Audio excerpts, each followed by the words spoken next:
Here is my 1982 Toyota pickup truck that I picked up a couple years ago. It has been sitting. I have other projects going on, but I think it's finally time to get this thing on the road. It runs and drives. I got it up and going. I'll kind of go over what I've already done to it, and then we'll get into what needs to get done to it to get it roadworthy. There's a couple things that I'm very displeased with, and there's also some things that I enjoy about this truck already. So I guess we'll just start on the inside of this thing.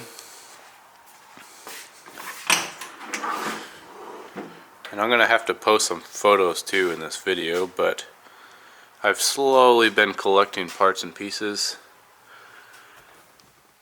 The door trim has got to go. I'm not a diamond plate guy. Maybe back in the late 80s that was a cool thing, but not anymore. It just rattles and is annoying. I have this side too, but it needs to get screwed back on. I've picked up a dash. It is not the dash that I wanted with the cutouts for the vents on the top of either side, but that's alright. It'll work for now. I do believe this is an SR5 truck, so it should have had the cutouts. I also picked up a AC box for it to go up underneath there. When I got this truck, it had absolutely nothing in here. I had to find these rubber boots. I had to find this guy, the vent, the dashboard, the glove box. I still need to find the steering wheel bezel cover, but that is extremely hard to find with this truck because it has the the tilt steering. Some things that I've done is I've picked up a new heater core and I put that in. I put some heat shielding down and I insulated the whole inside of it. I have a photo of how I did that with the glue and everything. I'll add a photo here.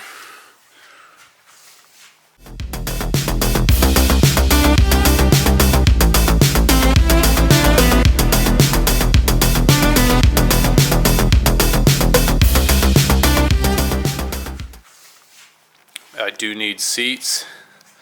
I don't believe these are original. These are like Forerunner seats. Neat little cup holder deal though. So that's not stock, that's got to go. I believe this came with a bench seat. There is no sunroof, unfortunately, on this model, but it does have AC, and I found that, so I'm super stoked on that. Ooh, before I forget, I am missing the rubber piece that goes from this metal bolt down plate to this. I will send a photo. I think it's on this one actually, this little metal trimmed piece. If any of you out there, Toyota enthusiasts, have that, I would be grateful to take that off your hands. I will pay you. Okay, let's go into what else we've done. Let's get up underneath the hood here.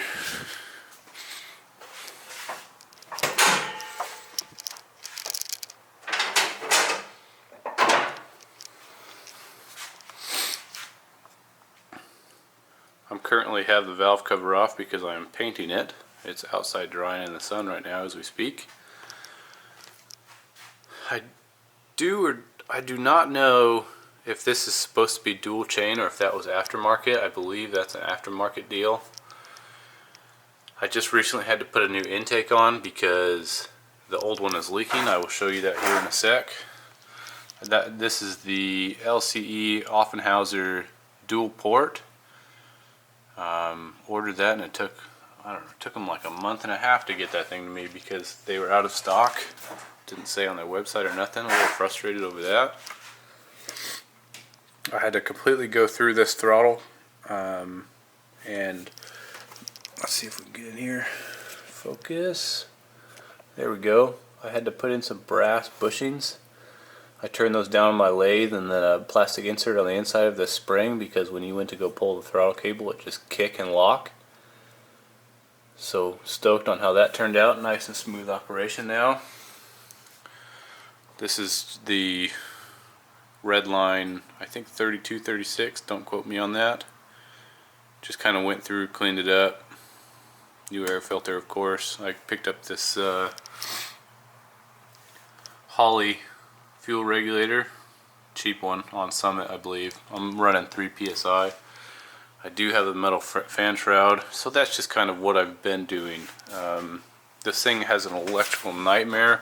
When I picked this thing up, it was just a mess. I kind of went through this harness, and all of these have been cut. I still need to find that. This is all my ground stuff here, because it was, like I said, it was just spaghetti in here when I first got it. I need to get a battery tray, because this is not going to work. I think this is like a an oil, a bolt-on or a weld-on oil tray for like 5 quarts for whatever your race vehicle is. So that's kind of under the hood. I'm just going through, valve covers off. I'm going to go through the gaskets. I do need, the oil pan is also off with the oil drain because I'm going through and painting that. It was leaking really bad. I picked this guy up on eBay, stoked on it, painted it, cleaned it, no real issues. And then I went to go purchase this Toyota emblem on the front. I was like, I didn't even see it in the photos. What the heck is this lock? There's wires sticking out of the back of it, so I can wire this truck either to start from this key or lights or whatever. I don't know what the people were thinking, so I left it because I cut a big old hole in it. If you have an original one, let me know. I'd rather have that than this stupid lock in the front. Suspension, everything leaks. The front axle knuckles leak, front and rear diff leak, the main seal's leaking. Like I said, the oil pan and valve cover was leaking, so I'm going through those.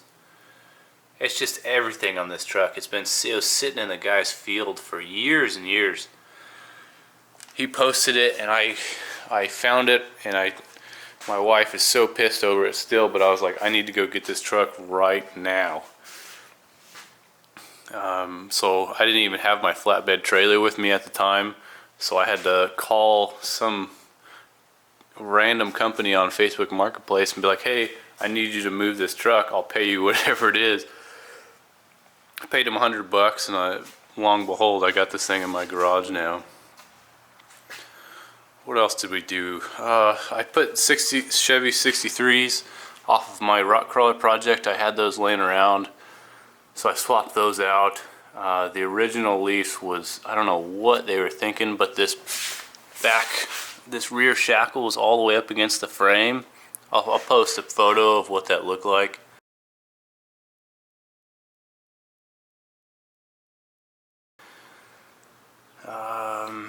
I need shocks still in the back. I have some in the box. I just got to weld some brackets to put those on. This exhaust is just god awful. You can kind of tell it's just a straight pipe. I think that's like a cherry bomb from the 90s. A flex adapter, just straight. That's literally just straight out the back. So that's got to go. I'm going to take this to a shop here locally and have them go through it. The main goal, I guess I should go over that too. The main goal for this truck is to just get it back on the road. I want it to be my daily driver. I'm currently driving a full-size rig. You've probably seen in the video here. And I want this to be like the fun haver to get in, drive around town, go get the groceries, you name it, to work and back, you know. I love this thing. This thing's awesome. So once I go through all the seals, the rear shocks, the gaskets, stop all the oil leaks, get the exhaust done, start working on the interior, I'd like to, once all that is done, my main goal at the end of it is to get this thing painted. And it's beyond what I can do with my abilities. And I mean that because everything needs to be taken apart. I've seen some things like this. Those are not crow's feet. That is some serious Bondo crackage. So there must have been a big old dent here and they just covered it up and rattle canned this whole truck blue.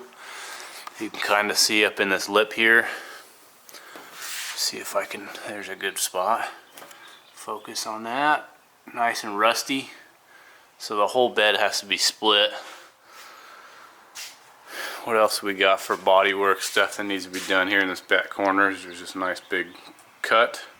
Someone welded in some jerry can brackets on either side, and just the worst welds that you can imagine. This tailgate is the welded support brackets to this top piece because it is nice and flimsy. You can tell that it's about to crack in half here. See if I can get it to move a little bit. Yeah, there you go. So that needs to be gone through. Here's some of those beautiful welds that I was talking about.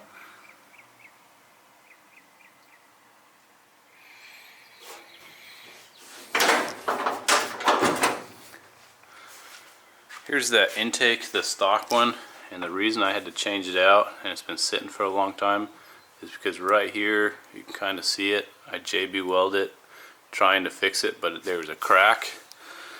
And knowing that this is cast aluminum, I didn't want to mess with that. Trying to weld it, take it to a shop, and then it leak again. It's just not worth it. Plus the new one just looks so good.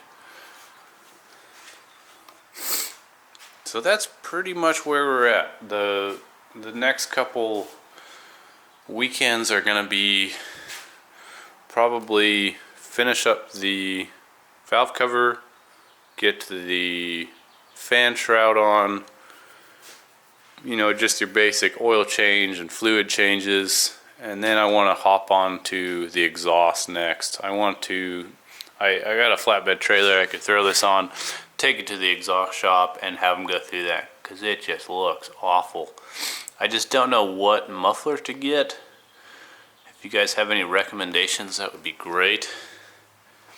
After the exhaust is done, I think we're going to go through and put the rear shocks on.